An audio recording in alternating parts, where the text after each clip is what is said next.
Hei, salutare toată lumea și mi-am regăsit la episodul lui de Roblox și din seria de Roblox și astăzi nu știu și noi niște spira pentru că nu știu ce să joc și am gândit să fac episodul de Roblox și spira. Ok, hai să dăm drumul. Ok. Bam, bam. Ok.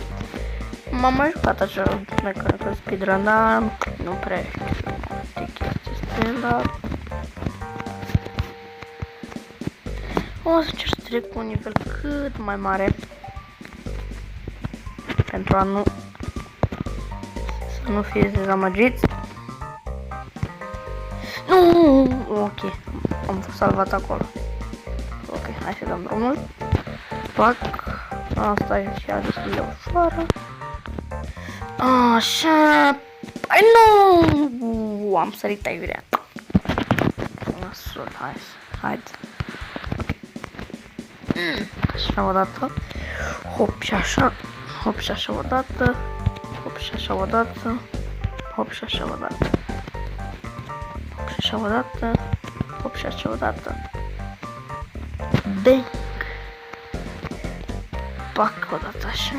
Pac o dată așa. Pac o dată așa. Așa. Și să și aici. Ce era să mor? Cam un pic la asta mi se pare mie. Ok, bă, măcar am terminat. Ok, asta la început mi s-a părut greu, dar o să-l trec. O să mai mor, cred că de câteva ori, nu știu. Depinde acum. La un moment dat n-am murit de rău.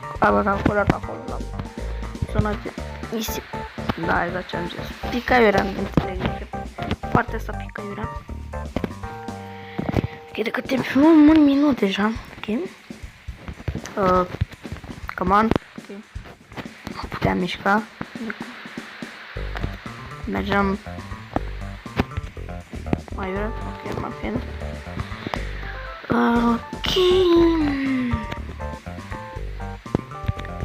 Și putem da și cerere. Nu știu ce așa.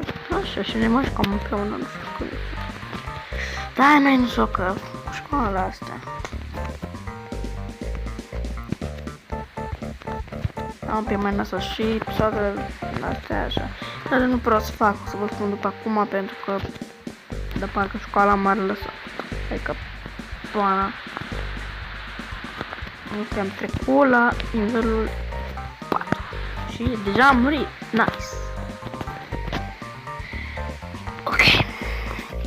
Hai, Doamne ajută să trec. Măcar pentru episod. Ok, cred că o să pun pauză și când trec toate nivelele sau nu știu, cred că o să mă adică sau